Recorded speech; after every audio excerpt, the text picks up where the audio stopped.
So just on Manchester United, United are actually interested in Mathys Tel, but this is very tentative at this stage. They have made inquiries, but they've been described to me as tentative. That's because United would have to do business out of the club if they were to try and bring someone like Mathys Tel in. It would be different if it was a loan, then maybe they could juggle the wages around if someone was to leave, and then they could get Mathys Tel in that way. But Marcus Rashford and Alejandro Garnacho, they're the two we've been talking about throughout this transfer window.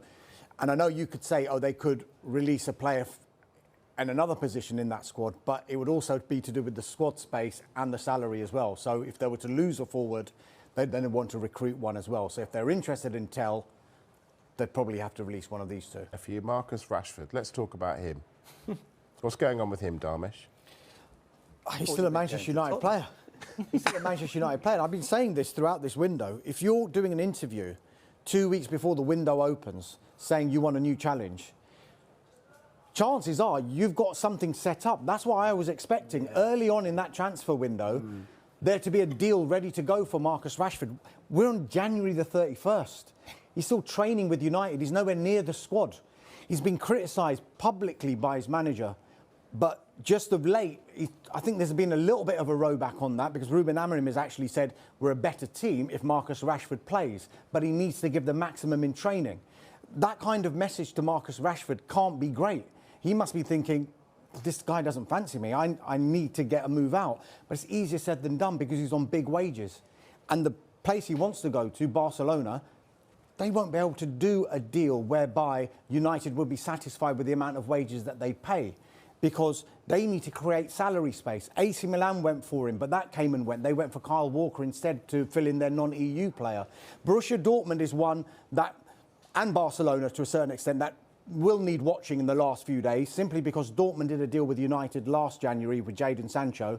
United actually ended up making a profit on Jadon Sancho's wages because they incentivised the deal whereby however well Sancho played and Dortmund did, the percentage that United paid in the wages came down. Could they do that again with Marcus Rashford? And as Carve mentioned in the last hour, Aston Villa now are looking at Marcus Rashford. Every club knows, the clubs who want Marcus Rashford, that the best deal you're going to get is going to be on deadline day if you're going to take a player on loan. We saw it with Raheem Sterling moving from Chelsea to Arsenal. We saw it with Jadon Sancho. These deals happen on deadline day because the selling club is almost forced to accept whatever's being offered. Whereas at the moment, Manchester United could be saying to interested clubs, you've got to pay 70, 80, 90, 100% of his wages and a loan fee if you want him. Whereas on deadline day, they will lower their demands. Otherwise, they'll be left with a player who their head coach has said, I'd rather have my 63-year-old goalkeeping coach on the bench than him. Yeah, but if they go... With Rashford, they will wait to the end, to the 31st, because with his wages, even if they said they'll pay 250 grand a week, that's £1 million if you've signed him at the end of the month. They've saved £1 million. That's a lot of money in this day and age. Do you know what I mean? You sign him at the start of the January window, you know, it's going to cost £1 million in wages. So if you can drag it out, plus Man United will get panicky because they won't want to be stuck with 350 grand a week for the next 7-8 months, because that's what it will be in the end till it comes to the start of next season. Do you think it's sensible for him to be holding out for Barcelona? Because when you look at Barcelona's players, their front three, if he's not playing at United, would he be playing at Barcelona? I think I've got more money than Barcelona, haven't I? Seriously, they ain't got no money. Exactly. They've got no money. I mean... You've got a lot of it, though. No, that's what I'm trying to tell you. That's what I'm telling you. So, yeah, I don't get that one. Right. If Rashford does decide to go, where do you think's best for him to go so he can get back to his best? Paul? I think definitely abroad. I think he needs a new change. I think the problem is, and he'll have to understand this, wherever he goes, he'll have to take his head with him. People think, oh, I'll go over and I'll play in Italy or I'll play in Spain, I'll go Barcelona. You know, it'd be a different club, but he's still got to take his head with him. And at the moment, that's the problem. You know, he's not running around. I mean, when your manager's turning around saying you're not running around, there's nothing worse than that. I mean, that's the worst. So that's what he's got to understand. For me, I'm not a Man United fan, but I still think they're one of the biggest clubs in the world. Wherever he goes, he'll be downgraded. Guys, what I mentioned before, that 2 weeks before the start of the window. He's done this interview. Do you think he may have overestimated the market that was in for him when he did that interview? I don't think he understands how much wages he's on. Exactly. I think he thinks that's the norm. I think 350 grand is, well, that's what you hear. I don't know if that's true. But if it's 300, I mean, that's a lot of money. You know, in this day and age, I think 4 or 5 years ago, I think, you know, you've sat at transfer deadline day and people just go bang, wallop, crash. But now, you've got to watch your pennies now, and I just don't see what's going to happen. I think his wages are a bit lower than that because United are not in the Champions League. Grand? I think when they're in the Champions League, Higher. I wonder why he wants to leave. He must be I think they're over 300. So what do you think, Clinton? Well, with Where Marcus, should he go? Where should he go? Yeah, he should go abroad. Listen, if he stays in the Premier League, I like Marcus Rashford. I always have liked him as a footballer. I don't know.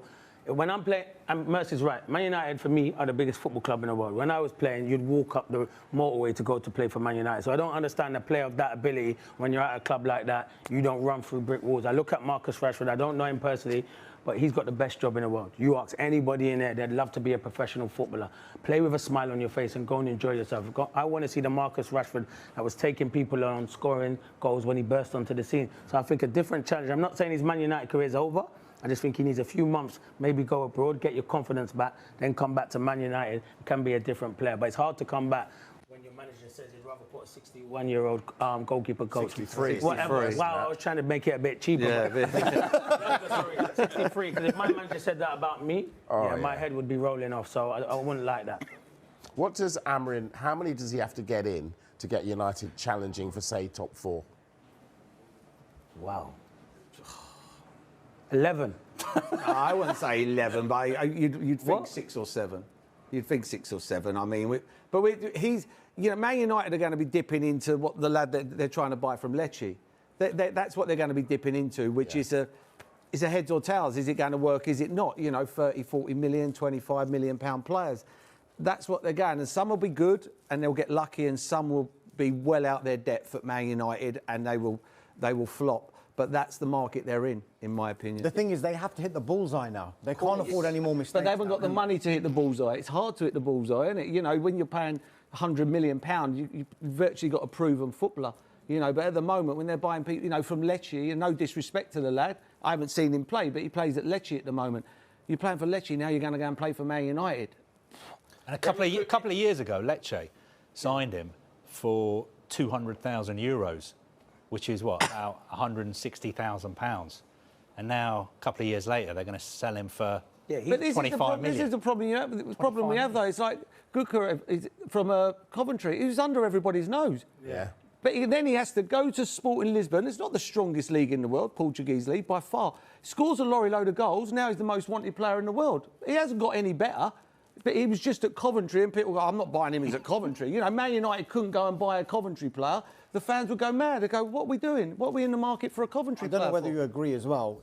You're saying 6 or 7 players. You know, like if current Liverpool, Man City or Arsenal, for example, if they're going into the market and buying 3 players, they're improving their squad.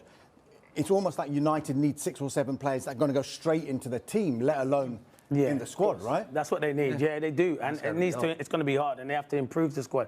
Man United, you look at it now, and it's a struggle. It's going to be a struggle, but they're going to have to suffer. The fans are going to have to suffer for a few years yet until they get back to their best times. And players like that, as you say, the boy from Lecce, is he going to improve them on the left-hand side? They need to strengthen there. Dalot plays there. He's not comfortable in playing as a wing-back. Dalot, he's better on the other side. And you've got Luke Shaw, who I think is a very good player. Can't get fit at the moment. So you need to sign a left-sided player. Malacia might go on. Their recruitment has not been good enough. And I'll say that with Anthony. You sign a player like Anthony, nowhere near good enough. Man United Football Club, with the wingers that they've had in the past, you might as well kept Jadon Sancho, because Sancho has proved that he can be successful. He went to Chelsea and is starting to deliver, playing with a smile on his face, playing well. And that's what I think Rashford needs, that move. When you see what Sancho's doing, that's why I think Rashford needs that move. What do you make of Amorim? Yeah, I like him. He's only young, though. He's 38. He's young. You know, being at Sporting, it's a big Portuguese club, but now he's the biggest team in the world. You know, they lose at home to Bournemouth and Brighton, or especially Brighton. It doesn't shock you, but it shocks the whole world. It doesn't shock us, but it shocks the whole world, and he doesn't understand that at the moment. But he will. I hope he gets it right, but only time will tell. Only time will tell. I feel sorry for the lad up front, Højlund. I think he's a young player who I think will be a good player. But to lead the line at Man United at no age is a lot to ask. And when you're a centre forward, you're only as good as the players behind you. And he ain't got much behind him, and that's the problem. I do like Ahmed, though. Ahmed Diallo's been a star. He's the one I look for. I'd build the team around at the moment. Obviously, we know Bruno Fernandes is an exceptional player, but Ahmed's the one for me. He's come in there and he's hit the ground running. But, yeah, they need a lot. They need to do a lot of business. Well, he's still with Lecce, even though we understand the deal's done. If you were Man United, would you be absolutely terrified he's going to get on tonight and break his leg? Yeah, maybe. Okay. Could have just said a hamstring. Yeah. Hamstring. Yeah, you know what I mean? Pull the file or something like that. Yeah, you would be slightly worried. But then I look at Duran the other day when he was on the bench for Aston Villa and he didn't bring him on. So maybe they're just putting him on the bench. Maybe he can, at the end, not to come on the pitch, just say his final goodbyes because everyone knows the deal's close. But you would be worried, Man United. But I don't think Lecce would ruin the deal if they think the deal's going to be close to risk him coming on. So I think it's just leave him put him on the bench, let everyone see he's still on the bench, and basically at the end of the game you can go and do your lap of honour, say goodbye to the fans. So I don't think Man United will be too they're in a worried. relegation battle, aren't they? So if they need him, he's coming on, surely. It depends. He's a fullback, so he's not really making a big difference, is he, to the team, unless they want to keep it nice and tight. If they're struggling and they're losing, if he's more of an attacking player, I'd be worried if they're losing and he has to go and score goals. So I don't think. If you're going to do that, this is what does my head. If you're going to do that, just start him. Just play him then. Forget about Man United. Just play him. He's your player at the moment. Until the deal's done, play him. So there's a reason they're not starting him. And I think the reason is because the deal's nearly done and they don't want to risk anything. So they're just playing clever. Managers do that. Carve does it. Darmish does it, don't you? Everything's agreed between the two clubs, but there's clearly some bits to still sort out. Maybe Lecce are just sending a message to Manchester United as well. Oh, he's still our player. He's still travelling with the squad. Sort these issues out, and then he can travel to Manchester. So while you haven't sorted those issues out, he plays for us before he flies. What's your view of the player? If I'm being honest, I've never seen Lecce play in my life, if I'm being honest. Have they ever been live on telly? Probably. Probably, a couple of times. Yeah, I haven't seen him enough. I hear about him. But you know what? I'm always one of them. When someone rips it up or who does well in Italy, I always think if Inter Milan and Juventus and Napoli and AC Milan, if they're not coming for you, and Napoli they've been watching coming for him. Just Napoli, and they're watching him week in, week out over the last year or so, I just find that strange. I don't know why. I just find it strange. And we've seen it with Højlund. Højlund comes for a lot of money and the big boys didn't go in for him in Italy. And look what's happened. He hasn't scored a lot of goals and they've probably seen that he was probably too young at the time. So that would be my only worry. I think it also... He can't do any worse. It also shows you where Manchester United are at the moment. Yeah, of course. Because I'm sure all of us remember in the old days under Sir Alex Ferguson, United just used to go out and buy the best, whoever they wanted. Rio Ferdinand, Wayne Rooney. They made sure that they got the very best. Definitely. Now United are shopping at clubs like, no disrespect, Bologna, Atlanta, Yeah, you're right. Lecce. And this guy, Patrick Dorgu, he could turn out to be a great player. But that's what they're working on. But a couple of years ago, Lecce bought him for £150,000. Oh, wow. Wow. You said it's 160. My vets team would have definitely bought him. You know, the exchange rate is euros. It's gone down. Yeah, exactly. Where are United at the moment? How far off are they, do you think? The way it is now with the fair play rule, and you can't just go out and buy everybody in the market that they're in, or buying, really, as I say, heads or tails players that could be a major success or not. A bit like playing fantasy football. You know, you go and get your Haalands and your people like that who get your points, and then you've got to try and get the other players in who are either going to get you a load of points or they won't get you any points. And that's where Man United are. I think it's a long time. I do. I think it's a long time. And, you know, and it's a shame. It is. This is a big football club. You know, I watched these, you know, from when I was growing up, and now I look at them and I think, how can you fall that quickly? I mean, honestly, it just scrambles my head that you can go from being the greatest club in the world to like an average football team, and you really have to blame. And I'm not blaming the managers really, and I'm not blaming the people upstairs. But I'm blaming the people that were put in charge of these transfers, because their transfers have not been a success. You know, you can name you'd be lucky if you named them on your hand, would you? Like their successful signings. When you look at teams like Bournemouth and Brighton and teams like that who bring in superstars, you know, so sometimes it's lazy. It's lazy for me, you know, buying Anthony from, you know, because he knew him, you know, Ten Hag. And you can't keep on buying players, you know. That league's a different world to our league. You know, when you turn up in this league, when you're a winger, every single game you play in as a winger, you're playing against an international fullback. An international fullback. You're not doing that in Holland. You know, you're playing against players who are all right. But when you come into the Premier League, every player really who plays in the Premier League as a fullback is an international. And that's the problem we have. And I think it's been lazy and it's been poor transfer. That's maybe why United are changing their approach now, because they've tried to get all this short-term success by throwing money at it, and they've ended up with this mishmash of a squad. Now we're talking about Dorgu. Do we know how good he is? But for some United fans, it's like finally they're looking at someone that we haven't really heard about. He's a young kid. Let's see what he can do. And looking ahead to the summer, they're already planning for the summer. They're looking at Giovanni Kenda, who's supposed to be a generational talent, 17 years old, admittedly. He's played for Sporting Lisbon. Amorim gave him his debut, so he knows exactly what he's about. Same so thing, they'll be picking players he knows. Yeah, it will. And they'll probably bring in the lad from Sporting if they can. Gyökeres, And he knows him. And he needs to buy... With Amorim, is a bit different, because he wants to play a certain way. He wants to play free at the back, and he wants to stick at that. He won't change. So he needs to bring in players that can play that system. So I do understand the lad from Sporting, and I think he'll want players around that understand. I'm going to have to stop you. But Marcus Rashford is available this window. His first choice is to move to Barcelona on loan, but Aston Villa are also interested in signing him. It's well documented, of course, Aston Villa have just sold John Duran. They're looking for more forward options for Unai Emery. Emery is a big fan of Marcus Rashford. Now, I'm not saying the deal is going to happen, but they are one of the clubs who are definitely interested in signing Rashford. And if a move to Barcelona doesn't come off, then I could see him potentially moving to Villa before the deadline on Monday. Good move, that, Clinton? Yeah, I like it. I think Villa need him. You look at, they've got a few injuries in them wide areas, and I think it's a really good sign. Marlon, so they bought him, done Marlon, and he's a good signing. But I think Rashford on that left-hand side, yeah, and I think Unai Emery improves players. I think the job he's done once he's gone to Aston Villa has been fantastic. So for me, that fits. If he doesn't get his move away in Europe or to Barcelona, then Aston Villa suits him down to the ground. What do you think, Paul? Yeah, if it's the Marcus Rashford that we, you know, if Villa go and get the Marcus Rashford that was on the scoring goals the other year, amazing.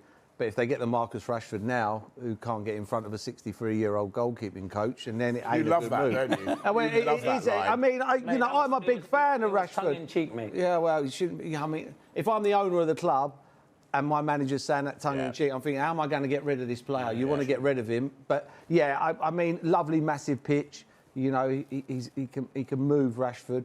It could be a good move. He'd be playing in front of great supporters as well. Manchester United's Premier League rivals Aston Villa have emerged as surprise suitors for Marcus Rashford. The scarcely spotted England international has not made a competitive appearance for United since mid-December. Head coach Ruben Amorim recently admitted that the team should be so much better with Rashford, but has refused to recall the 27-year-old until he changes. Several clubs from across the continent have registered their interest in United's number 10, with most gradually stepping away from any negotiation as the economic realities of a deal come into focus. Aston Villa are the latest suitor, The Athletic report, with head coach Unai Emery said to have personally requested Rashford. Emery is thought to be particularly keen on Rashford and is confident that he can succeed where Erik ten Hag and Amorim failed. Just this week, Villa sporting director Monkai hailed his head coach's ability to rejuvenate lost souls. If there is a coach in world football who recovers players, it is Unai Emery. Marcus Rashford's only career defeat to Aston Villa was on Unai Emery's debut in the Villa Park dugout. James Gill, Dane House Getty Images. Rashford is not the only option on Villa's shortlist, which is said to be as long as for names according to Fabrizio Romano. The Midlands Giants are in need of attacking reinforcements following the impending departure of John Duran to Al Nassr, and are one of several teams still monitoring Bayern Munich forward Mathys Tel.